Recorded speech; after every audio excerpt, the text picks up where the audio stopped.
మన వాళ్ళు బ్రీఫ్డ్ మీ వైఎస్ఆర్సీపీ రాజ్యసభ ఎంపీలను కొందామని స్కెచ్ వేశా. అదేంటి సార్, తెలంగాణలో పబ్లిక్గా పట్టుబడిపోయారుగా, మళ్ళీ ఈ కొనుగోలు ఏంటి సార్? వాట్ ఐఎమ్ సేయింగ్, అక్కడ పట్టుబడిన తరువాత కూడా 23 మంది వైఎస్ఆర్సీపీ ఎమ్మెల్యేలను మనం కొనలేదా?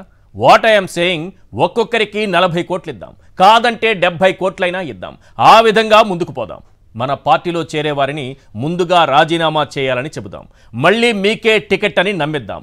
6 నెలల్లో రాజ్యసభ ఎన్నికలు రాగానే సమీకరణలు మారాయని అబద్ధం చెబుతాం. కడాన మన పార్టీ నాయకులను రాజ్యసభ ఎన్నికల్లో గెలిపించుకుందాం. ఎలా ఉంది నా స్కెచ్? అచ్చంగా చంద్రబాబు స్కెచ్ ఇదే కాకుండా ఆల్మోస్ట్ ఇదే. 770 కోట్లు బ్రీఫ్ కేసులో పెట్టుకుని తిరుగుతున్నారు మన బ్రీఫ్డ్ బాబు. నారావారి సంతలో కొనుగోళ్లకు చంద్రబాబు మరోమారు తయారయ్యారు. ప్రజాస్వామ్యాన్ని పదే పదే అపహాస్యం చేస్తూనే ఉన్నారు. ఆఖరికి మాయాజూదమాడే కలియుగ శకునిలా తయారయ్యారు. ప్రస్తుతం రాజ్యసభలో టీడీపీ సంఖ్యాబలం 0. అందుకే 11 మంది ఎంపీలున్న వైఎస్ఆర్సీపీపై కన్నేశారు. బాబుగారి ప్రలోభాలకు ఎవరైనా లొంగుతారా? లొంగితే ఒకరిద్దరు వెళతారా? అసలు ఎవరు వెళ్లరా? ఇది కాదు పాయింట్. ఒకవేళ కొనుగోళ్లు జరిగితే నష్టపోయేది వైఎస్ఆర్సీపీ మాత్రమే కాదు, ప్రజలు కూడా నష్టపోతారు. ఇది అసలైన పాయింట్. ప్రత్యేక హోదా, రైల్వే జోన్, స్టీల్ ప్లాంట్, పోర్టులు, పారిశ్రామిక కారిడార్లు, వీటి గురించి టీడీపీ మాట్లాడదు. మాట్లాడే వైఎస్ఆర్సీపీ గొంతు నొక్కేయాలి. అంతిమంగా నష్టపోయేది ప్రజలే కదా సార్. బాబు ఎప్పుడైతే 770 కోట్లు రెడీ చేసుకుని సంతకు బయలుదేరారన్న వార్త బయటకు వచ్చిందో, ఓటుకు కోట్లు కేసులో ఆనాడే బాబుకు శిక్ష పడి ఉంటే ఈ కొనుగోళ్లు రిపీట్ అయ్యేవి కావని ప్రజలు చర్చించుకుంటున్నారు. ఇదే అంశంపై ప్రధానంగా 10 పాయింట్లు వారి నుంచి వినిపిస్తున్నాయి. అవేంటో ఒక్కసారి మనం స్క్రీన్ పైన చూద్దాం. వైఎస్ఆర్సీపీ రాజ్యసభ ఎంపీలను కొనేందుకు బ్రీఫ్ కేసులో 770 కోట్లు రెడీగా పెట్టుకుంది ఈ బ్రీఫ్డ్ బాబే. పాయింట్ నెంబర్ 2, సుప్రీంకోర్టులో ఓటుకు కోట్లు కేసు నడుస్తున్నా మళ్లీ శకునిలా మాయా జూదానికి తెరతీసింది ఈ బ్రీఫ్డ్ బాబే. పాయింట్ నెంబర్ 3, నారావారి సంతలో పశువుల కొనుగోలుపై 2019లో ప్రజలు బుద్ధి చెప్పిన తీరు మార్చుకోంది ఈ బ్రీఫ్డ్ బాబే. పాయింట్ నెంబర్ 4, తెలంగాణలో ప్రభుత్వాన్ని కూల్చే కుట్రలో ఎమ్మెల్యేని కొంటూ అడ్డంగా దొరికిపోయింది ఈ బ్రీఫ్డ్ బాబే. పాయింట్ నెంబర్ 5, డైరెక్ట్గా ఫోన్లో మాట్లాడుతూ మన వాళ్ళు బ్రీఫ్డ్ మీ, నేనున్నానంటూ కాల్ రికార్డింగ్లో పట్టుబడింది ఈ బ్రీఫ్డ్ బాబే.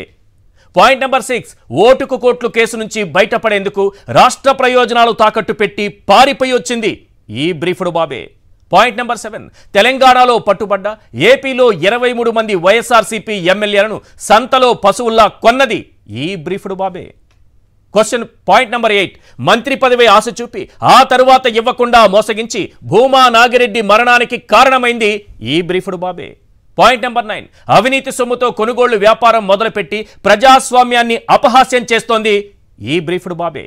పాయింట్ నెంబర్ 10, తన రాజకీయ అవసరాలు తీరాక బంధువునైనా బయటోడినైనా పార్టీ నుంచి మెడబట్టి గెంటేసేది ఈ బ్రీఫ్డ్ బాబే.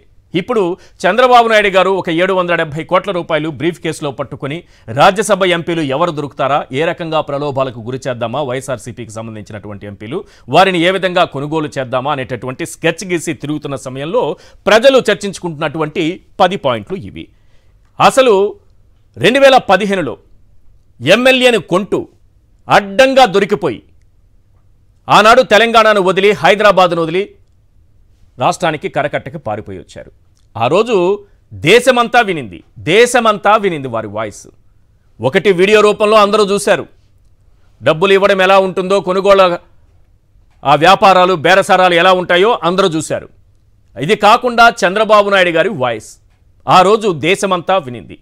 ఒక్కసారి మళ్ళీ వింటే కానీ మా చెవుల రింగుమని మారు మ్రోగేదాకా ఈ వాయిస్ వింటూనే ఉంటాం. ఒక్కసారి వేయండి.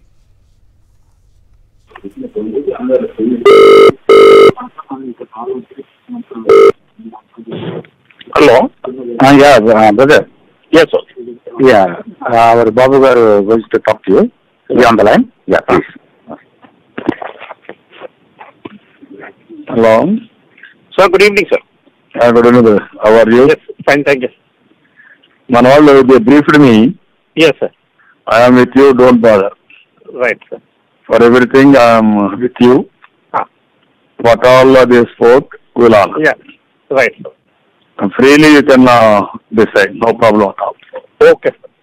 That is our commitment. We will work together. No problem. Right. Thank you. Welcome. Thank you. Thank you. Right. చెప్పానుగా మా చెవుల రింగుమని మారు మ్రోగేదాకా ఈ వాయిసే వింటామని. అలాగే ఇది ఆ రోజుల్లోనే విన్నారు. ఇప్పటికీ సుప్రీంకోర్టులో కేసు నడుస్తోంది.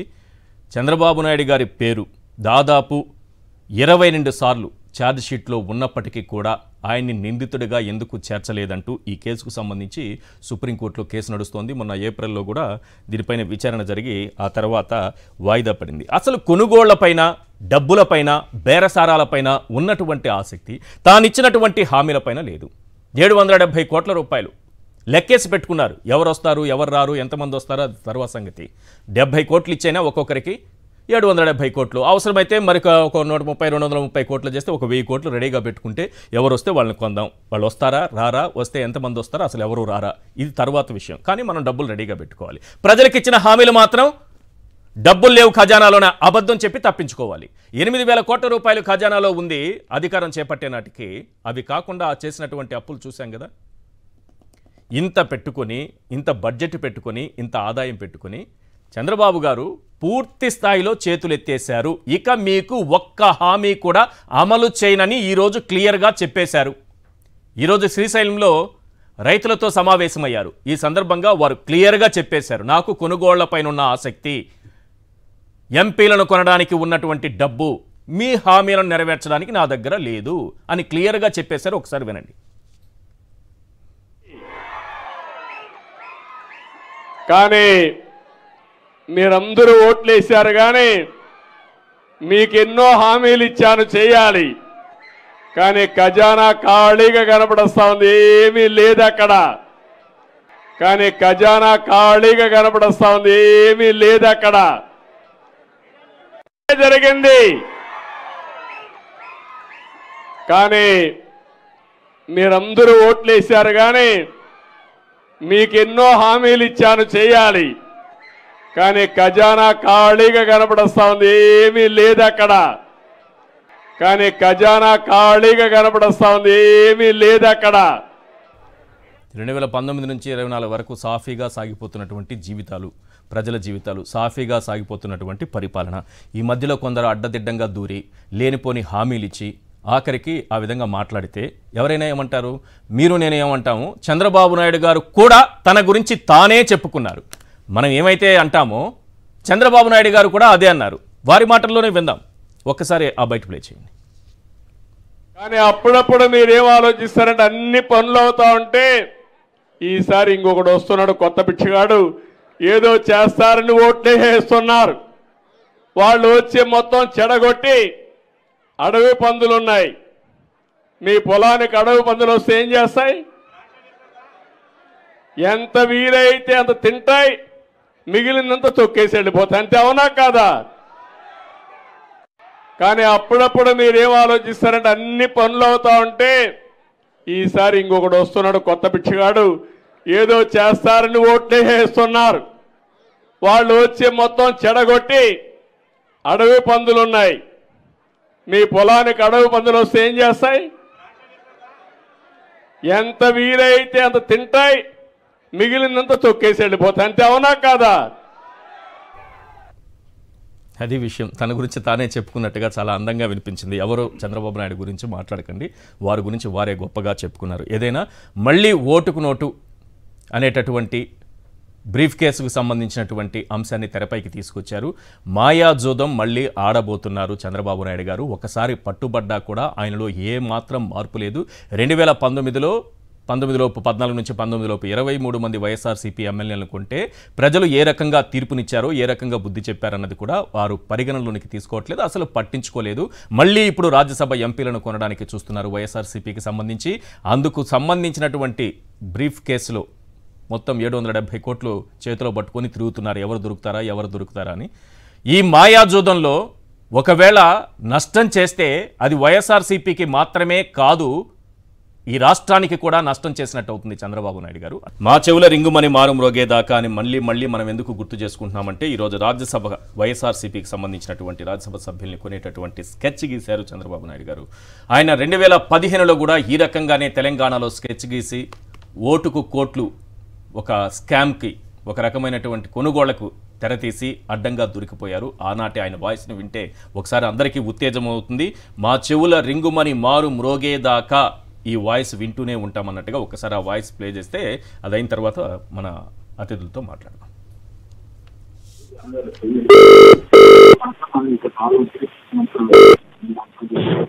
Hello, brother. Yes, sir. Yeah, our Babu garu wants to talk to you. Is he on the line? Yeah, please. Hello. Sir, good evening, sir. Good evening, brother. How are you? Yes, fine, thank you. Manwal, they briefed me. Yes, sir. I am with you, don't bother. Right, sir. For everything, I am with you. What all they spoke, will honor. Yeah, right, sir. And freely you can decide, no problem at all. Okay, sir. That is our commitment, we will work together, no problem. Right. Thank you. Welcome. Thank you, thank you. Prasad గారు, ప్రజాస్వామ్యాన్ని అపహాస్యం చేసేలా చంద్రబాబు నాయుడు గారు చేసినటువంటి పని, అడ్డంగా దొరికిపోయారు, book అయిపోయారు. ఆ వాయిస్ అయిందని తెలుసు, దాన్ని ఎన్ని ట్విస్టులు చేశారంటే నా వాయిస్ ఎవరు రికార్డ్ చేశారు, ఇది కాల్ ట్యాపింగ్, ఏదో ఫోన్ ట్యాపింగ్ అంటారు, అదంటారు, ఇదంటారు. జాతీయ మీడియాలో పెద్ద పెద్ద జర్నలిస్టులు కూడా ట్రై చేశారు ఆయన నోటి నుంచి చెప్పిద్దామని. ఆ వాయిస్ మీదేనా అంటే వాట్ ఐఎమ్ సేయింగ్ అంటూ తప్పించుకున్నారే కానీ ఆయనదా కాదని మాత్రం చెప్పలేదు, ఈ రోజు వరకు చెప్పలేదు. కాదని కూడా అబద్ధం చెప్పొచ్చు, కానీ అది కూడా చెప్పలేదు. వాట్ ఐఎమ్ సేయింగ్ అంటూ నా ఫోన్ ఎవరు ట్యాప్ చేశారు అది తేలాలంటూ తప్పించుకున్నారు కానీ చేయలేదు.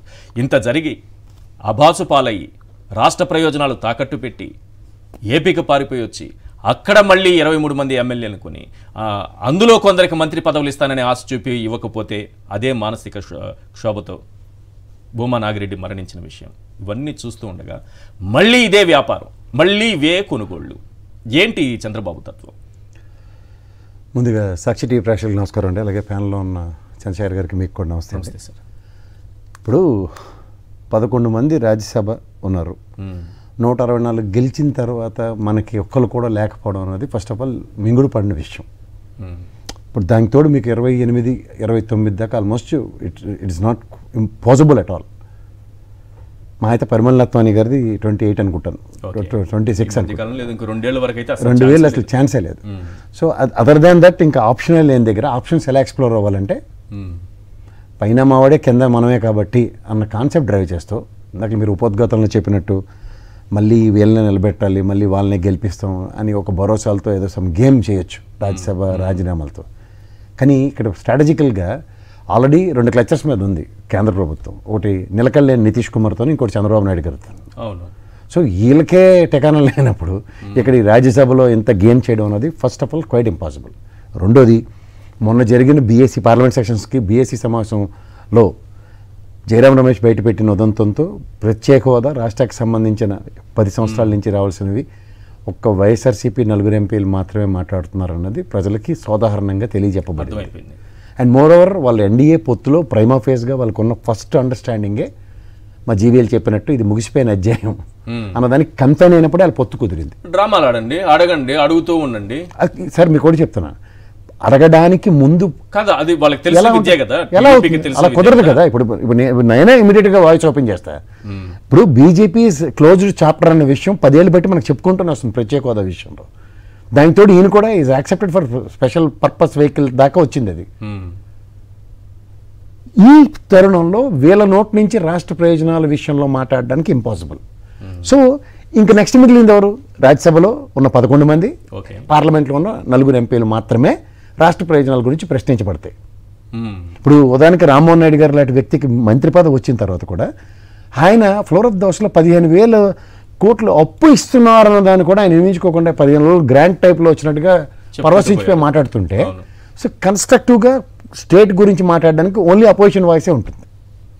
సో అపోజిషన్ వాయిస్ కూడా లేకుండా చేయడానికి గేమింగ్ అన్న దగ్గర ఇప్పుడు గతంలో ఓటుకు నోటు కేసులో ఆ 50 లక్షలు ఇచ్చినప్పుడు రేవంత్ రెడ్డి గారు బకరా, అందరూ గోపెట్టలో బాగానే ఉన్నారు. అడిగిన వాళ్ళు లుంగి రాయబారాలతో అసలు చెప్పాలంటే రామకృష్ణ హెగ్డేకి టెలిఫోన్ ట్యాపింగ్లో జరిగినంత ఉదంతం తెలంగాణ రాష్ట్ర ప్రభుత్వానికి జరగాల. ఆంధ్రప్రదేశ్కి కూడా అదే ఉపద్రవం ఉంది టెలిఫోన్ ట్యాపింగ్ కంప్లైంట్ విషయంలో. అవి ఎక్కడెక్కడ లుంగీలు బ్యాచ్లు వచ్చి బ్రహ్మాండంగా సెట్ చేశారు. తదనంతర పరిణామాల్లో రేవంత్ రెడ్డి గారు మాత్రమే is become a scapegoat for it. జైలుకి వెళ్ళొచ్చారు వాళ్ళ అమ్మాయి పెళ్లి ముందు. తదనంతర పరిణామాలు వాళ్ళ సుప్రీంకోర్టు దాకా తలకే వాచిపోతుంది అతనికి. ఇక్కడ మీలాంటి జర్నలిస్ట్ వాళ్ళు ఆ వాయిస్ మీదే కదా అన్నది దాటవేత ధోరణికి ఇక్కడదే ప్రదర్శించుకోగలుగుతారు ఆయన. బట్ ఇక్కడ మీకు రాజ్యసభకు వచ్చేసరికల్లా ఉన్న 11 మందిలో ఎంతమందిని డిస్టర్బ్ చేయొచ్చు అన్న కాన్సెప్ట్కి తెరలేపితే మనీ మేక్స్ మంకీ థింగ్స్ అండి. అండ్ పాలిటిక్స్లో money will always make lot of senseless situations. ఈ సెన్స్లెస్ సిచ్యువేషన్స్లోంచి డ్రైవ్ అయ్యే కొంతమంది ఉంటారు. ఆ కొంతమంది ఎవరో కూడా ఇంపాసిబుల్. ఎందుకంటే మీరు 11 మంది ఇండివిజువల్ క్యారెక్టరిస్టిక్స్ తీసుకుంటే మీరు ఎవరినైనా తీసుకోండి, ఒక నేపథ్యంతో రాజకీయ అరంగేట్రం రాజకీయాలు సస్టైన్ చేసుకుంటున్న వాళ్ళే ఉన్నారు. వీళ్ళలో ఎవరికైనా towards the respective party commitment అంతే 100కి ఎన్ని మార్కులు వేస్తారన్న దగ్గర వాళ్ళ విశ్వసనీయతని జాతీయ స్థాయిలో ఇప్పుడు మరి వాళ్ళప్పుడు తెలుగుదేశం చూడండి వాళ్ళని తీసుకెళ్ళి ఏకంగా సిఎల్పీని విలీనం చేసినట్టు పార్టీని విలీనం చేసేసారు బీజేపీలో రాజ్యసభ మీ గ్యాప్ తెలుగుదేశం ఓడిపోయిన వెంటనే అక్కడి నుంచే వాళ్ళు ఏంటంటే విదేశాలకు వెళ్ళడము, వాళ్ళు వెళ్ళి జాయిన్ అయిపోవడము, అంతకంటే ముందుగా రామోజీరావు గారి దగ్గరికి వెళ్ళి చంద్రబాబు కలవడము, హెలికాప్టర్లో వెళ్ళి కలిసిన మరుసటి రోజు ఆయన అటు దేశం వదిలిపోవడం, వీళ్ళు వెళ్ళి అటు కలిసిపోవడం, అంతా చకచక జరిగిపోయిన గారి ప్లాన్ లో అదొక భాగం కదా సార్. అది తాతయ్య ప్లాన్ మనోడు ఎగ్జిక్యూషన్ అవన్నీ పక్క తీస్తే సార్ ఒక సెట్ ఆఫ్ పీపుల్ చేసే గేమింగ్ ఎప్పుడు ఎలా ఉంటుందంటే వాళ్ళందరూ మీరు చెప్పిన వాళ్ళందరితో అలైన్ అయ్యి వాళ్ళ ఆదేశాల అనుసారం పనిచేసే వాళ్ళు ఉన్నారు. ఇక్కడ ఆదేశానుసారం పనిచేయడానికి జగన్మోహన్ రెడ్డి అనే వ్యక్తి ఒక ఇండివిజువల్ పార్టీ విత్ ఒక టెరిటరీ అంటే ఏపీ స్టేట్లో ఒక రీజనల్ పార్టీ ఉన్నప్పుడు ప్రాంతీయ పరిరక్షణ అనేదానికి టాప్ ప్రయారిటీ ఇస్తారు. ఈ టాప్ ప్రయారిటైజేషన్స్లో ఉన్నప్పుడు ఖచ్చితంగా వీళ్ళు ఏ విధంగా తీసుకుని వెళ్తారు వీళ్ళు నెక్స్ట్ డ్రైవ్ అన్న దగ్గర ఇండివిజువల్గా ఎవరైతే ఈల్డ్ అవుతారో వీళ్ళందరికీ బ్యాక్గ్రౌండ్ చెక్లో ఎవరెవరిది ఎలాంటి బ్యాక్గ్రౌండ్స్ నుంచి వచ్చారో అన్న దగ్గర most of the people they have been from Congress. 1-2 ఇటు నుంచి అటు వచ్చినవి ఉన్నాయి. సో బీసీ నేపథ్యాలని ఇలాంటివన్నింటిలో నుంచి పరిగణలోకి తీసుకుంటున్నా సరే కన్సర్వేటివ్గా దగ్గర ఒక 5 మంది రెడ్డి సామాజిక వర్గం నుంచి ఉన్నారు. మొన్న రీసెంట్ ఎగ్జిక్యూషన్స్ అన్ని కూడా 4 బీసీకే శాంక్షన్ చేసిన దగ్గర అప్లిఫ్ట్మెంట్ ఆఫ్ బీసీ ఒక పార్టీ పునాదులతో బీసీలో ఉద్ధరించడానికి ఆయన దగ్గర చరిత్రలో ఫస్ట్ ఎవర్ టైం ఎస్సీ ఎస్టీకి సంబంధించిన ప్రాతినిధ్యం కూడా వైఎస్ఆర్సీపీ తరఫు నుంచే రాజ్యసభకి వేదిక క్రియేట్ అయింది సార్. ఈ 70 సంవత్సరాల స్వతంత్రంలో అదొకటే జరిగింది ప్రాంతీయ పార్టీల పరంగా చూసుకుంటే. సో ఇంత రెస్పెక్టివ్ స్టేచర్స్ క్రియేట్ చేసి ఇచ్చిన దగ్గర ఇప్పుడు నిజంగా కష్టకాలంలో ఒక పార్టీని ఢిల్లీ స్థాయిలో నడిపించడానికి ఒక రాజ్యసభని కాంకర్ చేయడం అనేది చిన్న విషయం కాదు. అందులో అది అతని యొక్క సామర్థ్యానికి అనుగుణంగా అక్కడ 11 సంపాదించిన తర్వాత ఈల్డ్ అవుతున్నారు అంటే ఇక్కడ ఈ జరిగిన ఎలక్షన్స్ గురించి నేపథ్యాల గురించి మాట్లాడితే అందరికీ దాని మీద పూర్తి అవగాహన ఉంది. ఎక్కడ ఏ లోపాలతో ఏ విధంగా సవరించబడిన ఉదంతాలతో జరిగిన ఈ ఎలక్షన్ వర్సెస్ ఇవాళ 5 సంవత్సరాలతోనే కాదు కదా ఈ పొలిటికల్ ఈ కొనుగోలు వ్యాపారం ఏంటి సార్? 2015 నుంచి చూస్తూనే ఉన్నాం. ఈ కొనుగోలు వ్యాపారం ఏంటి? అడ్డంగా దొరికిపోయినా మళ్ళీ మారకపోవడం ఏంటి? 2014 నుంచి 19 వరకు ఏపీలో 23 మంది ఎమ్మెల్యేలు కొనడం ఏంటి? మంత్రి పదవులు ఇవ్వడం ఏంటి? కేసు నడుస్తున్నా మళ్ళీ అదే వ్యాపారానికి దిగడం ఏంటి? ఇది సింత తెచ్చిన పులుపు సేవదు, పుట్టుకతో వచ్చింది పుడకలతో కానీ పోదు, ఇవన్నీ సామెతలు దేనికి ఉత్తినే పుట్టవు. ఇలాంటివి ఏంటంటే ఒక్కసారి అది అలవాటు పెడితే ఇంక వాళ్ళు పరివర్తన చెందరు. ఇప్పుడు మీరు అందుకే చూడండి ఎలక్షన్స్ అయిపోయిన వెంటనే గతంలో దున్నపోతులతో పోల్చారు, ఇప్పుడు ఇవాళ సభలో పందులతో పోలుస్తుండ్రు. అది ఇటు తిప్పి అటు తిప్పుకుంటే ఎవరి మీద ఆపాదించబడుతుంది? If you can read in between the lines ఎవరి మీద అది ఆపాదించబడుతుందో వాళ్ళ విజ్ఞతకే వదిలేయాలి. ఇప్పుడు మాట్లాడడం చాలా సులువు. అండ్ అలాగే మీరు అన్నట్టు 770 కోట్లు ఇవన్నీ ఊహాజనితవి ప్రెసెంట్ అయితే. ఇది యాక్షన్ ఫ్రంట్ లో ఇవాళ కాదు. ఇప్పుడు ఇంటెలిజెన్స్ పవన్ కళ్యాణ్ గారు వైఎస్ఆర్సీపీ నష్టపోబోతోందా? వైఎస్ఆర్సీపీకి నష్టమైన నష్టం లేదు సార్, కానీ నష్టపోతుంది రాష్ట్రం. ఇది ఫస్ట్ ప్రజలకు గర్భించగలగాలి. ఎందుకంటే ఒక వాయిస్ ఒక అపోజిషన్ పార్టీ, ఎందుకంటే వీళ్ళు ఎన్డీఏ కూటమిలో ఉన్నారు. అక్కడ పార్లమెంట్లో కానీ రాజ్యసభలో కానీ పల్లెత్తి మాట మాట్లాడరు. ఇప్పుడు వీళ్ళు ఎవరైనా ఈల్డ్ అయితే అది పార్టీ లైన్ అవుతుంది కదా, ఎన్డీఏ లైన్ అవుతుంది. ఎన్డీఏ లైన్లో రాజ్యసభలో ఎవరైనా మాట్లాడి దమ్ము ధైర్యం ఉంటుంది. సో ఆబ్వియస్గా స్టేట్ ప్రయోజనాలు ఏవైతే ఉన్నాయో, ఉదాహరణకి మనకి ఈ ప్రత్యేక హోదాకు సంబంధించిన విషయం వాళ్ళు ముగిసిపోయిన అధ్యాయం అన్నా సరే గల వినిపిస్తుంది వైఎస్ఆర్సీపీ. నిన్న బీఎస్సీ సమావేశం మన ఇందాక చెప్పినట్టు. రెండోది రైల్వే జోన్ విషయంలో ఖచ్చితంగా అది చర్చబుల్ అంశం అవ్వాలి. పోలవరంకి సంబంధించిన విషయాలు ఉన్నాయి. అలా కాకుండా విశాఖ స్టీల్ ప్లాంట్ విషయం ఉంది. సో ఈ ఎన్డీఏ కూటమిలో వాళ్ళ ఎజెండా ఏంటి? బీఆఫర్కి రిఫర్ చేస్తున్నాం, లేకపోతే దీనికి లాసెస్ ఎంకర్ అయ్యాయి, ఆల్రెడీ మేము డిజిన్వెస్ట్మెంట్ స్కీమ్లో దీన్ని తీసుకెళ్తున్నాం అన్న దగ్గర వాయిస్ ఎక్కడి నుంచి వస్తుంది? ఓకే. సో ఓన్లీ పాసిఫికేషన్స్కి మనం రాస్తే సబ్మిస్ అయిన ఈ 21 మంది వర్సెస్ 4 పార్లమెంట్, 11 మంది రాజ్యసభ, ఇదే ఇప్పుడున్న మనకి లాస్ట్ హోప్. రైట్. సో ఈ లాస్ట్ హోప్ ఎప్పుడైతే మనకి ఈల్డ్ అవ్వకుండా చూసుకోవాల్సిన బాధ్యత కూడా మన మీద ఉంటుంది. ఇప్పుడు ఉదాహరణకి జగన్మోహన్ రెడ్డి గారు 11 మందితో రేపల్లుండో ఒకసారి ఢిల్లీలో లేదంటే వాళ్ళని పిలిచి మాట్లాడడం ఒకసారి కన్స్ట్రక్టివ్ గా చేసుకోకపోతే మాత్రం, ఎందుకంటే కీడించి మేలించడం చాలా ఉత్తమం సార్. ఎందుకంటే వెనక నుంచి తవ్వే గోతులకి నిజంగా ఆ రోజు కూడా సార్ కరెక్ట్ మంచి పాయింట్ చెప్పారు మీరు. 67 మంది ఎమ్మెల్యేలని ఆయన రెక్కల కష్టం మీద గెలిపించుకున్నారు సార్. 67 మంది ఎమ్మెల్యేలు గెలిపించుకున్నారు. ఆయన రెక్కల కష్టం మీద గెలిపించుకున్న ఎమ్మెల్యే 23 మందిని ఎట్లా తీసుకున్నారు, వాళ్ళు ఎలా వెళ్ళిపోయారు ఇప్పటికీ అర్థం కాదు సార్. ఒకటి గుర్తుంచుకోండి, ఒక ప్రాంతీయ పార్టీలో ఒక మనిషి యొక్క కష్టమే దాని ఫలితం ఎమ్మెల్యేలు. ప్రధానికి ఎవరు గెలిచినా సరే ఒక వ్యక్తి చేసిన డ్యామేజ్ని మళ్ళీ ప్యాసిఫై చేస్తూ అలా నిలబడితే చంద్రశేఖర్లో గెలవాల్సి వస్తుంది. So in the same scenario the person who works hard, who gives efforts, ఎవరిని చూసి వస్తుంది అది? నాయకుడిని చూసి వీళ్ళకి వస్తుంది. వీళ్ళైతే ఇలా ఫస్ట్ టైం ఎమ్మెల్యేలు ఎలా అవుతారు సార్? ఆ నాయకుడు ఇచ్చిన స్ఫూర్తే కదా. ఆయన బాటలో నడిచి ఈ ఫలితాలని ప్రజలకు అందించే కార్యక్రమంలో 5-10 రెట్లు పరిగెట్టే నేపథ్యాలు ఉన్న వాళ్ళే గెలుచుకుని వచ్చారు చూసుకోండి ఇంత కష్టకాలంలో. సో ఆర్ సర్కమ్స్టాన్సెస్ ఎదుర్కొని గెలిచిన వైఎస్ఆర్సీపీ చూసుకుంటే 175కి 175 ఏం చేసిన దగ్గర 11కి కన్ఫైన్ అవ్వచ్చు, వాళ్ళు 164 స్థానాలు ఎగబాకొచ్చు. కానీ నాయకుడి చుట్టూ పరిభ్రమించే రాష్ట్ర రాజకీయాలు ఈ ప్రాంతీయ పార్టీల పరంగా అధినాయకుడికి ఎవరైతే ఎలైన్ అయి పనిచేస్తారో దాంతోపాటు రాష్ట్ర ప్రజలు ఖచ్చితంగా పరిరక్షించబడతాయి. ఇప్పుడు చూడండి, నవరత్నాల పథకాలతో రాష్ట్రాన్ని సుభిక్షంగా కాపాడుకున్న జగన్మోహన్ రెడ్డికి ఇవాళ మొదటి రోజుల్లోనే చేతులు ఎత్తేశారు. ఇది రాష్ట్ర పరిధి, ఇది మనకి దేశ పరిధిలో ప్రాంతం పట్ల అవకాశం ఉన్నవాడు మాత్రం కదా మాట్లాడగలుగుతాడు. ఇక్కడ ప్రజలను ఏదో ప్రాంతీయ పార్టీల వాళ్ళ పరంగా ఏదో కింద మీద పడి ఏదో పరిరక్షించుకుంటాయి, కానీ అక్కడి నుంచి ప్రాపర్ ఎలకేషన్స్ వాయిస్ ఎవరు ఇస్తారు? అవును. ఎస్, ఈయన దగ్గర ఇప్పుడు అసలు ఏం లేదంటే కదా, అసలు ఖజానాలో ఏం లేదంట. అంతకుముందు జగన్మోహన్ రెడ్డి గారు పరిపాలన మొదలుపెట్టే నాటికి అమరావతి ద్వారా ఆయన సృష్టించినటువంటి 3 లక్షల కోట్లు ఖజానాలో ఉన్నట్టుగా ఆయన మాట్లాడుతున్నారు ఈరోజు ప్రజల ముందు. రైట్, తాటిపర్తి చంద్రశేఖర్ గారు వస్తాను సార్. చంద్రశేఖర్ గారు, చంద్రబాబు కన్నేశారు, మీ పార్టీ రాజ్యసభ ఎంపీల పైన జాగ్రత్త పడాల్సినటువంటి సమయం కనిపిస్తోంది. ఈ మాయాజూదంలో ఎలా ఉండబోతుంది అనుకుంటున్నారు, ఏం జరుగుతుంది అనుకుంటున్నారు? ఈశ్వర్ గారు, మీకు సాక్షి టీవీ ప్రేక్షకులకి వీక్షకులకి అలాగే ప్యానెల్లో ఉన్నటువంటి పెద్దలు ప్రసాద్ గారికి శుభ సాయంత్రం సార్. రాజకీయ వేదికల్ని హత్యల కోసం, ఆర్థిక లావాదేవీల కోసం, వ్యాపారం కోసం, అడ్డగోలు అక్రమాల కోసం వాడుకలో చంద్రబాబు నాయుడు గారికి పెట్టింది పేరుగా వారికి పేటెంట్ ఉంది. ఈరోజు వారి యొక్క పాత పద్ధతినే అలవాటుగా మార్చుకున్నటువంటి ఈ యొక్క వ్యాపార పద్ధతినే రాజకీయాల్లో కూడా వారు కంటిన్యూ చేస్తున్నారు.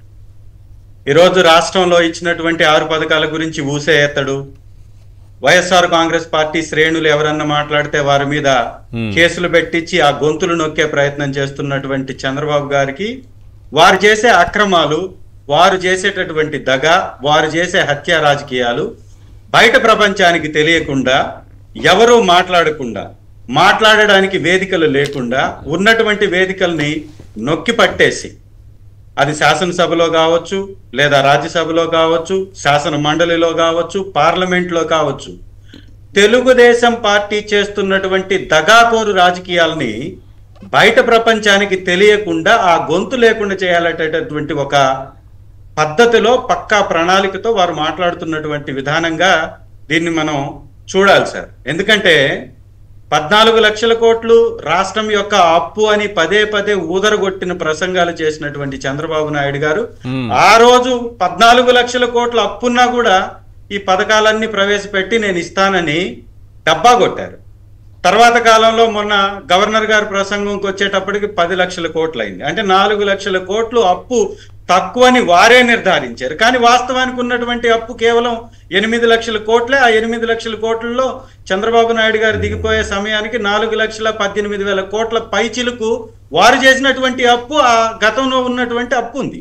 అంటే ఆ తర్వాత కాలంలో వారు చేసినటువంటి అప్పుకు కట్టినటువంటి వడ్డీ, గవర్నమెంట్ తీసుకున్నటువంటి అప్పు, దాంతో పాటు సెక్యూరిటీస్ కింద వివిధ సంస్థలు చేసినటువంటి మొత్తం అప్పు కలిపినా కూడా 7.5 లక్షల కోట్ల నుంచి 8 లక్షల కోట్లు మాత్రమే ఉన్నా కూడా 14 లక్షల కోట్లు ఉంది.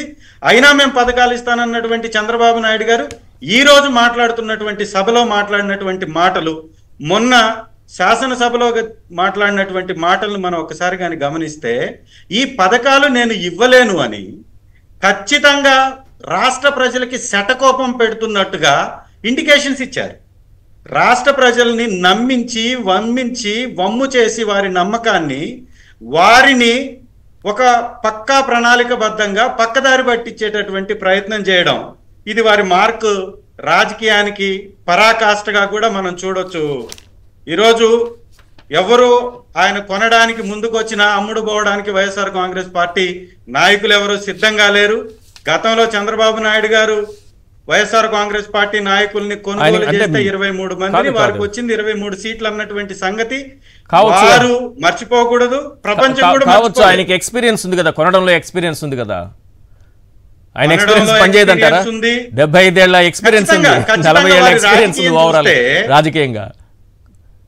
వారి యొక్క రాజకీయం 40 సంవత్సరాల ఇండస్ట్రీ అనే చెప్పుకునేటటువంటి చంద్రబాబు నాయుడు గారి రాజకీయంలో పత్తు రాజకీయ నాయకుడు. అంటే ఒక స్వార్థపూరితమైనటువంటి రాజకీయాలకి పేటెంట్ ఎవరికైనా ఇవ్వాల్సి వస్తే అది ఖచ్చితంగా చంద్రబాబు నాయుడు గారికి.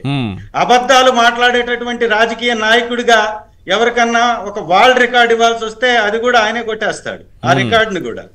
ఎందుకంటే ఎలక్షన్స్ ముందు చెప్పినటువంటి మాటలకి, ఎలక్షన్ తర్వాత వారు మాట్లాడుతున్నటువంటి మాటలకి, పథకాలు ఇస్తానని చెప్పి వారు ఇచ్చినటువంటి హామీల్ని ఎగరగొట్టడంలో వారు ఈ రోజు చూపిస్తున్నటువంటి చాణక్యానికి వారికి మాత్రమే ఆ పేటెంట్ ఇవ్వాలి.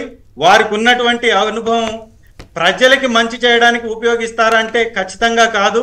నేను ఖచ్చితంగా మా యొక్క ఈ అనుభవాన్ని మొత్తాన్ని నా కొడుక్కి దోచిపెట్టడానికి, లేకపోతే వారి పార్టీ నాయకులకు దోచిపెట్టడానికి మాత్రమే ఉపయోగిస్తానని వారు చాలా స్పష్టంగా ఇండికేషన్స్ ఇస్తున్నారు. ఈశ్వర్ గారు, ఈ రోజు రాష్ట్రంలో నెలకొన్నటువంటి పరిస్థితిని ఒక్కసారి గమనిస్తే, కేంద్రానికి సపోర్ట్ మద్దతుగా ఉన్నటువంటి 2 పార్టీల్లో బీహార్ కి సంబంధించినటువంటి పార్టీ చేసినటువంటి డిమాండ్ వలన, నితీష్ కుమార్ గారు చేసినటువంటి ప్రత్యేక హోదా డిమాండ్ వలన 59 లక్షల కోట్లు, 59,000 కోట్లు వారికి బడ్జెట్ లో కేటాయింపులు వచ్చాయి. మనకి 15,000 కోట్లు అప్పు తెస్తూ అది నిర్మలా సీతారామన్ గారితో చెప్పించుకొని వారికి ప్యాకేజ్ సంస్థలుగా ఉన్నటువంటి మీడియా వ్యవస్థల్లో పదే దాని మీద స్టోరీలు అల్లించినటువంటి చంద్రబాబు నాయుడు గారి యొక్క ఈ యొక్క నీచమైనటువంటి రాజకీయాన్ని చూస్తే ప్రజలు చీత్కరించుకున్నటువంటి పరిస్థితి కనపడుతుంది. ఈ రాష్ట్రానికి ఏ ఒక్క మంచి చేయటానికి వారికి సమయం దొరకట్లేదు. ఈ 2 నెలల కాలం పూర్తిగా అప్పులు చేయడానికి. మన రాష్ట్ర చరిత్రలో 5,000 కోట్ల రూపాయలు ఎట్ ఎ టైం ఒక్కసారిగా అప్పు తీసుకున్నటువంటి పార్టీ గాని, ప్రభుత్వం గాని, నాయకుడు గాని ఎవరన్నా ఉన్నారంటే అది కేవలం చంద్రబాబు నాయుడు గారే. ఇప్పుడు వారి పరిపాలనలోనే ఒక రోజు 5,000 కోట్లు తెచ్చాడు. మొన్న రీసెంట్ గా కూడా 5,000 కోట్లు తెచ్చాడు. ఇప్పుడు ఆయన బ్రీఫ్ కేస్ చూసి ఆయన బ్రీఫ్ కేస్ కి ఎవరు లొంగే పరిస్థితి ఉండదంటారా? ఖచ్చితంగా ఉండదు, ఖచ్చితంగా ఉండదు. ఎందుకంటే రానున్నటువంటి పరిస్థితి, రానున్నటువంటి ఎలక్షన్స్ లో ఆ పార్టీకి ఎలాంటి గతి పట్టబోతుందో ఈ 2 నెలల్లోనే తెలిసిపోయింది. నిస్సిగ్గుగా పథకం ఎగ్గొట్టడానికి వారు చేస్తున్నటువంటి ప్రయత్నం ఏదైతే కనపడుతుందో ఇది రాష్ట్ర ప్రజలందరూ చీత్కరించుకుంటున్నటువంటి పరిస్థితి. రాష్ట్రంలో 2 నెలల నుంచి ఒక్క పథకాన్ని ప్రవేశపెట్టడానికి 17,200 కోట్లు అప్పు చేసినటువంటి ప్రభుత్వం వారు ఇచ్చినటువంటి హామీలు అమలు పరచడానికి ఎంత అప్పు చేయాలి? వారే ఏం చెప్తున్నారు, ఈ రాష్ట్ర బడ్జెట్ కేవలం జీతాలు ఇవ్వడానికి, సాధారణ పరిపాలన సాగించడానికే 10,000 కోట్లు అప్పు ఇంకా కావాలి అని చెప్తున్నారు. అంటే 6 పథకాలు అటకెక్కిచ్చేసినట్టే కదా దాని అర్థం. నా అంచనా కరెక్ట్ అయితే అతి త్వరలో మీ దగ్గర కూడా బ్రీఫ్ కేసు అయినా రావాలి, అక్రమ కేసు అయినా రావాలి. ఏదో ఒక కేసు. అక్రమ కేసులకి అక్రమ కేసా బ్రీఫ్ కేసా తేల్చుకోమంటే ఏం చెప్తారు చెప్పండి సార్.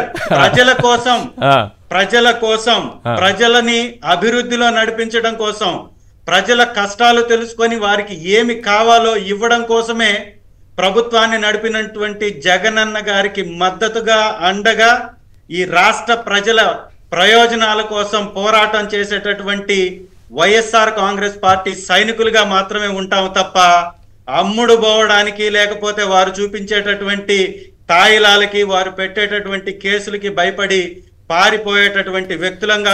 2 రకాలుగా జరిగింది కదా సార్. అనుభవం ఏం చెప్తోంది? 2014 నుంచి 19లో ఏపీలో ఆయన కొనుగోలు చేసినటువంటి అంశంలో ఒకటి బ్రీఫ్ కేసు, లేదంటే అక్రమ కేసు. ఈ కేసా ఆ కేసా తేల్చుకోవాల్సినటువంటి బాధ్యత.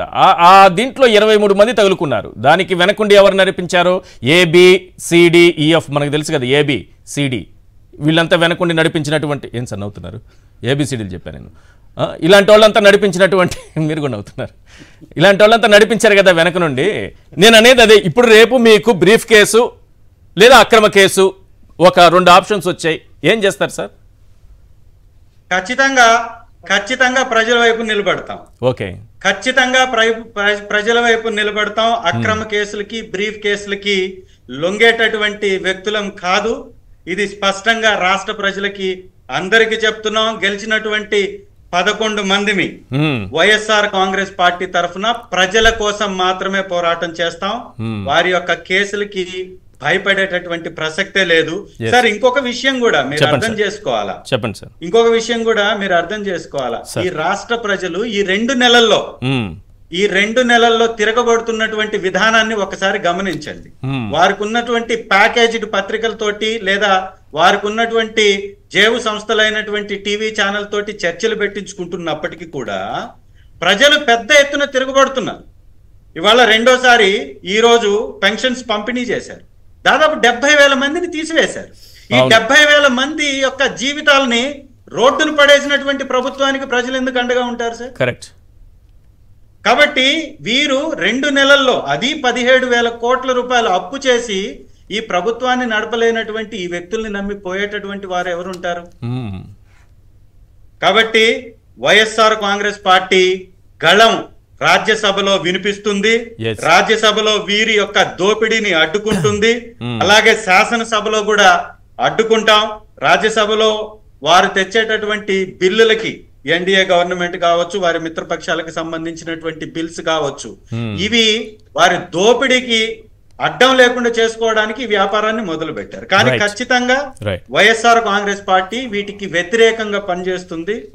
మా వాయిస్ ని ప్రజల కోసం మాత్రమే వినిపిస్తాం. రైట్. వెంకటరామరెడ్డి గారు, కార్పొరేట్ లా ఎక్స్పర్ట్, మనకు ఫోన్ లైన్ లో అందుబాటులో ఉన్నారు. వెంకటరామరెడ్డి గారు, ఈ రాజ్యసభ ఎంపీల కొనుగోలు కోసం చంద్రబాబు మళ్ళీ తయారయ్యారు. వైఎస్ఆర్సీపీకి సంబంధించినటువంటి ఎంపీలు, ఆయనకి రాజ్యసభలో ఉన్నది 0. సో ఎంత ఖర్చైనా పర్వాలేదు, కొనాలి. ఏంటి కొనుగోళ్ల వ్యాపారం? మనం 2015లో తెలంగాణలో చూసాం, అక్కడ పట్టుబడిపోయారు. రాష్ట్రం ఎంత నష్టపోయిందో అందరికీ తెలుసు. మన ప్రయోజనాలన్నీ తెలంగాణలో వదిలేసి, హైదరాబాద్లో వదిలేసి రాత్రికి రాత్రి మనం పారిపోయి రావాల్సినటువంటి పరిస్థితి ఏర్పడింది ఆ రోజు అడ్డంగా దొరికిపోవడం వల్ల. మళ్ళీ ఇక్కడ వచ్చి 23 మంది ఎమ్మెల్యేలను కొన్నారు వైఎస్ఆర్సీపీకి సంబంధించి. ఇప్పుడు రాజ్యసభ ఎంపీల పైన కన్నేశారట. నా ప్రశ్న ఏంటంటే, సార్ ఇక్కడ కోర్టులో కేసు నడుస్తూ ఉంది చంద్రబాబు నాయుడు గారి మీద. ఛార్జ్ షీట్లో 22 సార్లు ఆయన పేరుంది. ఓటుకు నోటు కేసులో 22 సార్లు ఆయన పేరుంది. నిందితుడిగా చేర్చాలి ఆయన్ని. 22 సార్లు ఆయన పేరు పెట్టారే కానీ ఎక్కడ కూడా నిందితుడిగా చూపించలేదని ఆళ్ల రామకృష్ణారెడ్డి గారు వేసినటువంటి పిటిషన్ కేసు ఇంకా నడుస్తూనే ఉంది. మళ్ళీ ధైర్యంగా కొనుగోళ్ల వ్యాపారానికి దిగినట్టుగా కనిపిస్తోంది. ఏంటి ఈ కేసు తేలదా? ఫస్ట్. రెండోది, అసలు ఓటుకు నోటు కేసులో అప్పుడే శిక్ష పడుంటే మళ్ళీ ఈ కొనుగోళ్ల వ్యాపారం మొదలయ్యేది కాదనే భావన కూడా ప్రజల్లో ఉంది. ఏం చెప్తారు? ఇప్పుడు జస్టిస్ డిలేడ్ జస్టిస్ డినైడ్ అనేది నిజమేది. అంటే త్వరగా ఇవ్వలేనటువంటి జడ్జిమెంట్, అది అతనికి రావాల్సినటువంటి జడ్జిమెంట్ ఎవరికైనా సరే అది జస్టిస్ ని డినై చేసినట్టేను అనేది ఒక ప్రభావం ఉంది. అదేవిధంగా మన ఇండియన్ సిస్టమ్ లో, లీగల్ సిస్టమ్, జ్యుడిషియరీ సిస్టమ్ లో ఎక్కడ కూడా కేసుని త్వరితగతిన తేల్చే పరిస్థితి లేనటువంటి సిచ్యువేషన్, కోర్టుల పైనటువంటి పని భారం ఎక్కువగా ఉండడం వల్ల ఇప్పుడు రాజకీయ నాయకుల పైన ఉన్నటువంటి కేసులని అతి త్వరగా తేల్చాలి అనేది దానికి సపరేట్ కోర్టులను కూడా పెట్టినా కూడా వివిధ కారణాల వల్ల, అందరికీ తెలిసినటువంటి కారణాల వల్ల, వ్యవస్థల్ని మేనేజ్ చేయడం వల్ల కూడా దిట్టలైనటువంటి మన నాయకులు వాళ్ళ పైన ఉన్నటువంటి కేసుల్ని ముందుకు రాకుండా చేసుకోవడం, ఇది చాలా తీవ్రమైనటువంటి వివాదం. అంటే ఇది కోర్టులో ఉన్నా నాకేం భయం లేదు, అడ్డంగా నేను పట్టుబడిపోయినా నాకు భయం లేదు, అది నా వాయిసే రికార్డింగ్ అని దేశం విన్నా, ప్రపంచం విన్నా, ప్రజలందరూ విన్నా నాకు భయం లేదు, ఛార్జ్ షీట్లో 22 సార్లు నా పేరు వచ్చినా నాకు భయం లేదనే తత్వం వస్తే ఎలా సార్ ప్రజాస్వామ్యం బ్రతికేది ఇక్కడ? ఇప్పుడు ఇటువంటి సిచ్యువేషన్ లో అట్లీస్ట్ ప్రజల్లో చైతన్యం ఇప్పుడిప్పుడే వస్తుందండి. అంటే పిల్లల్ని ఇంగ్లీష్ మీడియం చదువులు చదువుకోకూడదు, వాళ్ళ పెద్దలు ఏదైనా చదువు రాకపోయినా, వాళ్ళకి చదువు రాకపోయినా పిల్లలు చదువుకుంటే రేపు వాళ్ళు గొప్ప వాళ్ళు అయితే మంచి నాయకులు అవుతారు కాబట్టి వాళ్ళని కాకూడదనేటువంటి అక్కడి నుంచే మొదల్లో తొక్కుంటూ రావడం అనేది ఈ నాయకుల నైజం అయిపోయింది. ఇప్పుడు తండ్రులకి సారాయి పోయడము, సారాయి తక్కువకి ఇస్తానడము, అమ్మకి తల్లికి ఇస్తానటువంటి ఇవ్వకపోవడం, ఇటువల్ల ఏంటంటే పిల్లల్ని ఎక్కి రాకుండా చేయడం, పిల్లల్ని తెలివిమంతులుగా కాకుండా చేయడం అనేది వాళ్ళ నైజం. ఇంకొక 20 ఏళ్ళు లేకపోతే వీళ్ళ తరంలో వీళ్ళ కొడుకులు వీళ్ళ మనవాళ్ళు కూడా రేపు ఈ విధంగానే అక్రమ పద్ధతుల్లో ముందుకు రావాలనేటువంటి ఆలోచనలో ఉన్నటువంటి ఈ రాజకీయ వ్యవస్థ ఉన్నంత కాలం మనల్ని ఎవరు బాగు చేయలేరు. మనలో చైతన్యం రావాలి, ప్రజల్లో చైతన్యం రావాలి, ఒక విప్లవం రావాలి, ఒక తిరుగుబాటు రావాలి.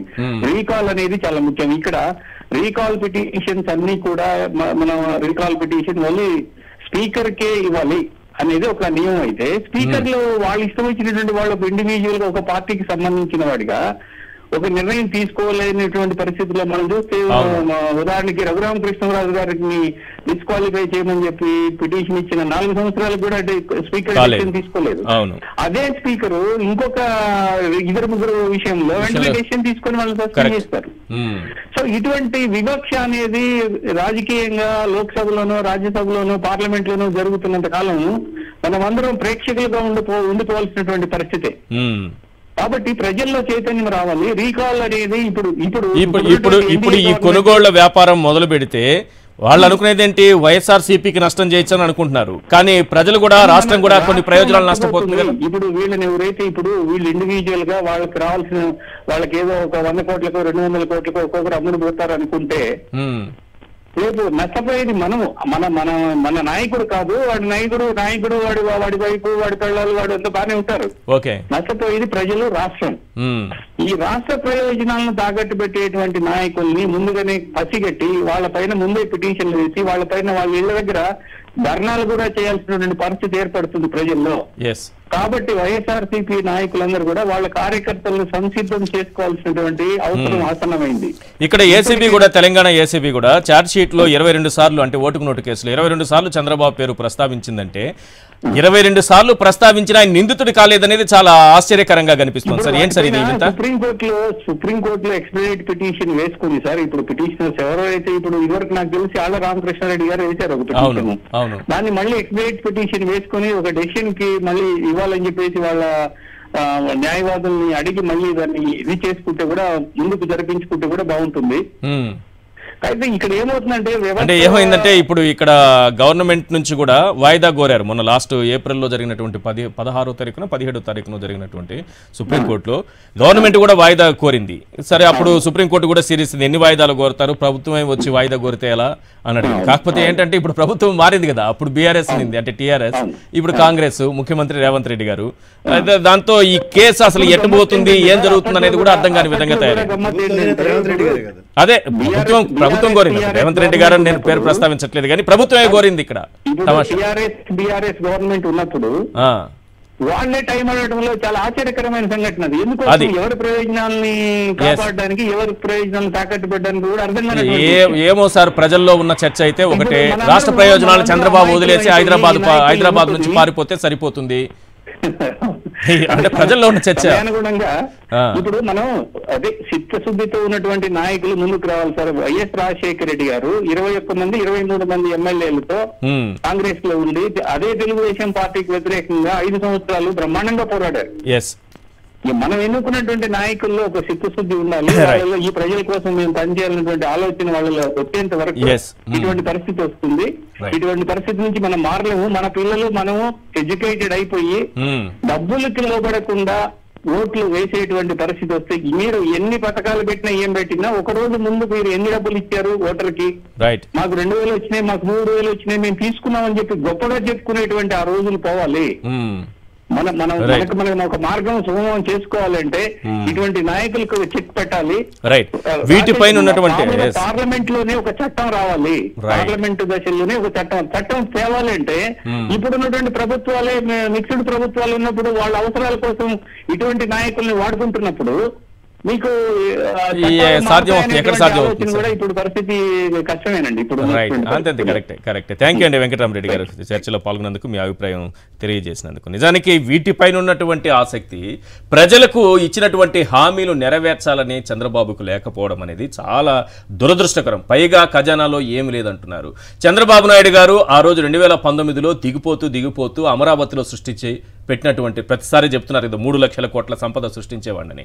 ఆ 3 లక్షల కోట్ల సంపద ఏమన్నా సృష్టించి ఖజానాలో పెట్టిపోయారంటే లేదు, కేవలం 100 కోట్లు పెట్టిపోయారు. 12 రోజుల్లోనే జగన్మోహన్ రెడ్డి గారు బడ్జెట్ ప్రవేశపెట్టారు. నవరత్నాలైతే ఏ హామీలు ఇచ్చారో వాటన్నిటికీ కేటాయింపులు చేశారు.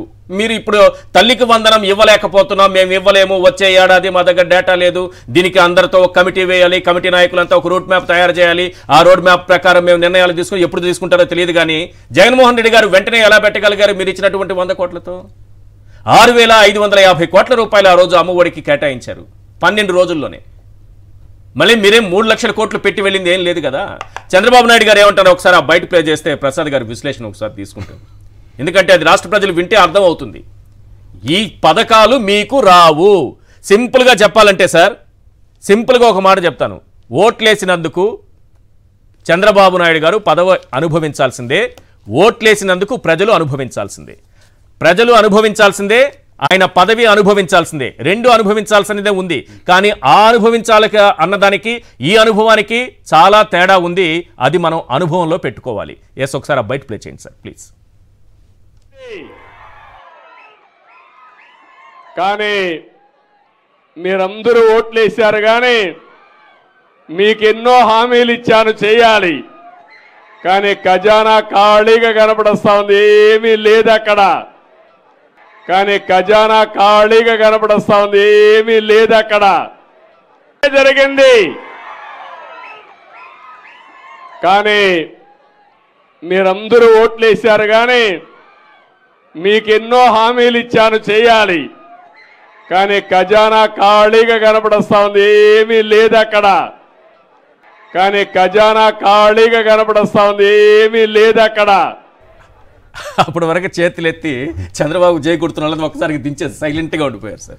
ఏంటి దౌర్భాగ్యం సార్? ఏంటిది? 2 విషయాలు చెప్పదలుచుకున్నాను సార్. ఒకటి, 2019 ఎలక్షన్ చంద్రబాబు నాయుడు గారు ఓడిపోయిన తర్వాత ఆయన మొదటి ప్రసంగం కనుక మీరు వింటే, దున్నపోతుని పాలిచ్చి ఆవుని వదులుకొని దున్నపోతుని అన్న మాట మాట్లాడారు. అవును, ఆయన మీరు గమనిస్తే 5 సంవత్సరాలు ఎవరు పాలిచ్చారో, పాలించిన వాళ్ళు ఎలాంటి పాలు ఇచ్చారో, నవరత్నాలు వాళ్ళు మంచి పాలే ఇచ్చారు, ఆవు పాలు ఇచ్చారు, ఎలాంటివి ఇచ్చారో ప్రజలు గ్రహించగలిగారు. ఇవాళ అదే శ్రీశైలం సభలో ఆయన మాట్లాడుతూ దున్నపోతుల బదులు ఈసారి పందులు తీసుకొచ్చారు, అడవి పందులు ఏడ్ చేస్తే అన్నారు, పొలాలు తినేస్తే అన్నారు, కావాల్సినంత తినేసి అవును మిగిలింది ఖరాబ్ చేసి పోతారు. ఇప్పుడు ఈ ప్రస్తావనలో అన్వయించుకొని చూస్తే తాత్పర్యం ఏంటి?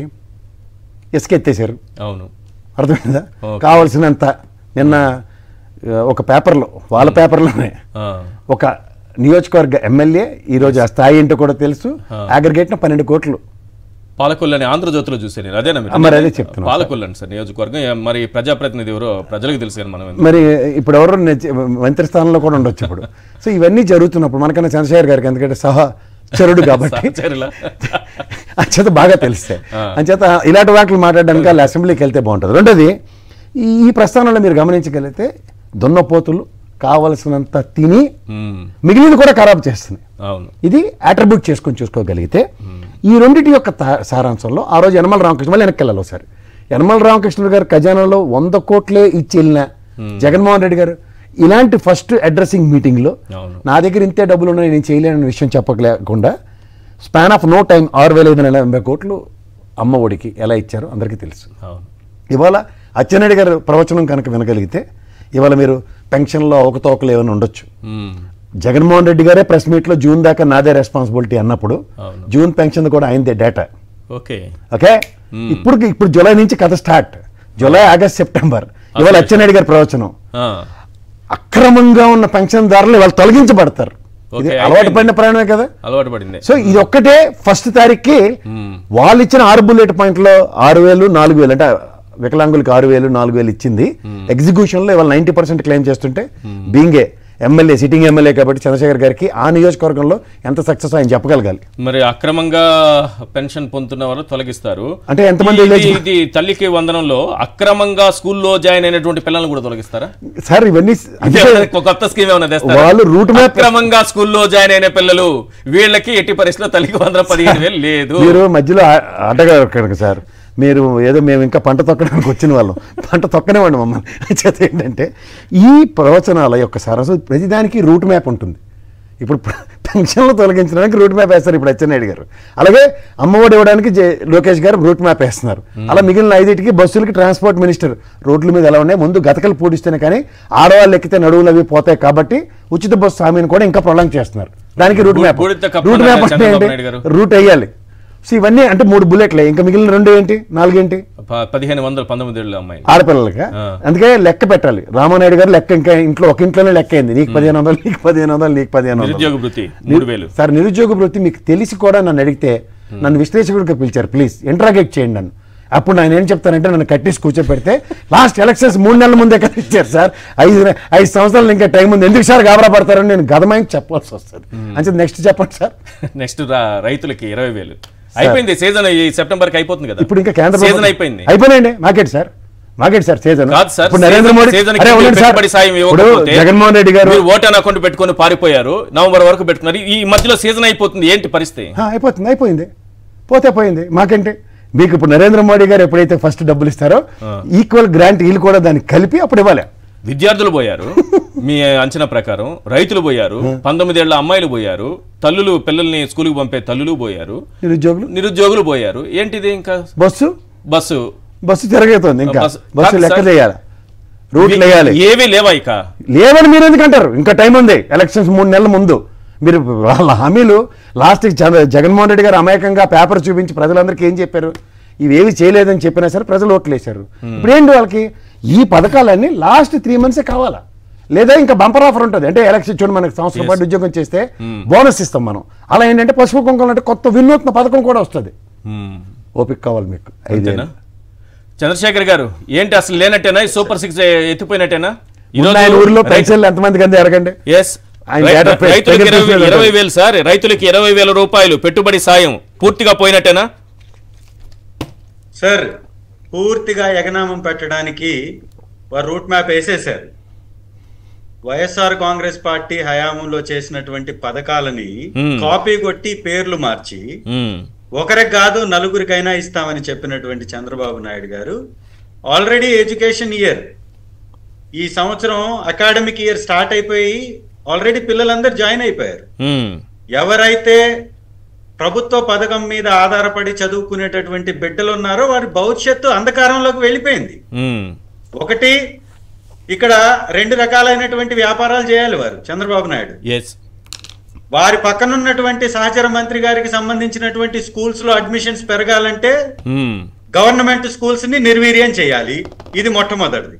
రెండవది, ఆర్థికంగా వారి నాయకులకు దోచిపెట్టాలంటే అర్హత కలిగినటువంటి పెన్షన్దారులు లేకపోతే లబ్ధిదారులు ఎవరుంటారో వారందరినీ అక్రమంగా ఏరివేసేటటువంటి ప్రయత్నం చేయాలి. ఇవి 2 కూడా సక్రమంగా చేస్తున్నారు వారు.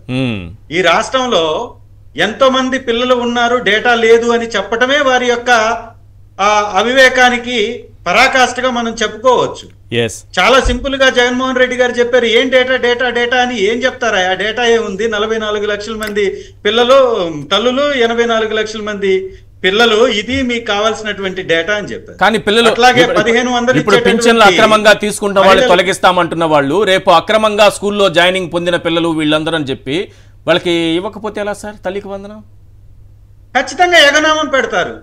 ఎగనామం ఎందుకంటే వ్యవస్థలే వారి జేబు సంస్థలుగా మారిపోయిన తర్వాత వ్యవస్థలో ఉన్నటువంటి వ్యక్తులు వారి యొక్క కనుసన్నల్లో పనిచేస్తున్నప్పుడు వారు ఇచ్చేటటువంటి ఆదేశాలకు అనుకూలంగానే వారు పనిచేస్తారు కదా.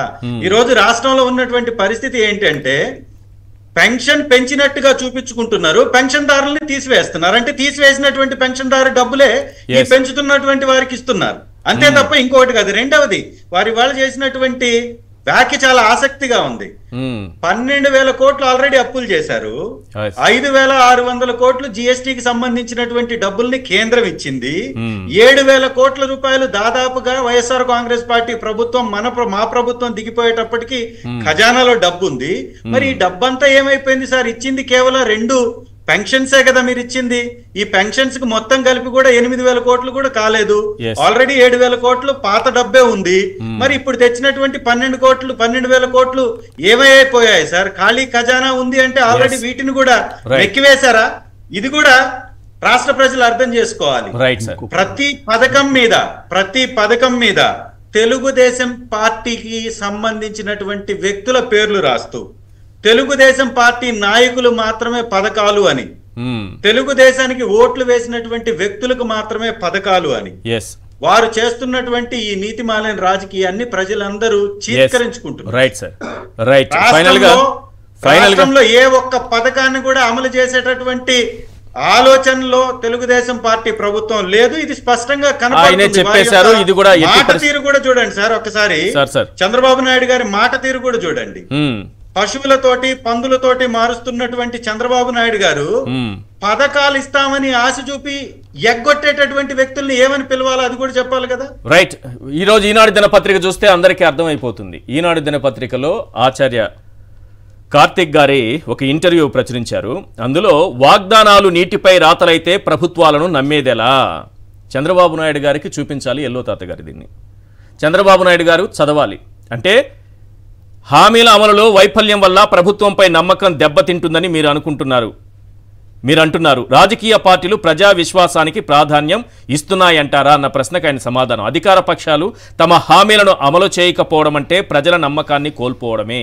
చేయగలిగిన దానికన్నా ఎక్కువ చేస్తామని హామీలిచ్చి అందులో కొన్ని చేయలేక తప్పుకోవడం వల్ల ప్రజలకు ప్రభుత్వానికి మధ్య నమ్మకం సన్నగిలుతుంది.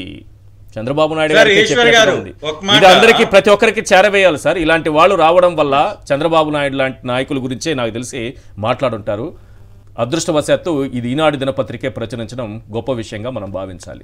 చంద్రబాబు నాయుడు గారు దీనికి అమెండ్మెంట్ చేయాలి సార్. ఏ ప్రభుత్వం అయినా ఏ పార్టీ అయినా హామీ ఇచ్చి అధికారంలోకి వచ్చిన తర్వాత ఆ హామీలు నెరవేర్చకపోతే ఆ ప్రభుత్వాన్ని నిలదీయాల్సినటువంటి బాధ్యత ప్రజలకు ఉంటుంది. అదే విధంగా రాజ్యాంగపరమైనటువంటి సెక్యూరిటీ కూడా ప్రజలకు అందించాల్సినటువంటి బాధ్యత కేంద్ర ప్రభుత్వం. అమలు చేయకపోవడం ఏమి ఉండదు సార్, అమలు చేస్తారు. అక్రమంగా స్కూల్లో జాయిన్ అయిన పిల్లలందరూ ఎకనామం పెట్టే పరిస్థితికి తీసుకెళ్తారు. 1,000 మందికో 2,000 మందికో 1,00,000 మందికో ఇస్తారు. అక్రమంగా జాయిన్ అయిన పిల్లలని తీసేస్తారు. 84 లక్షల్లో 83 లక్షలు తీసిస్తే 1,00,000 మంది పిల్లలకి ఇస్తారు. అయిపోయింది, ఇచ్చాం కదా పథకం అని చెప్తారు.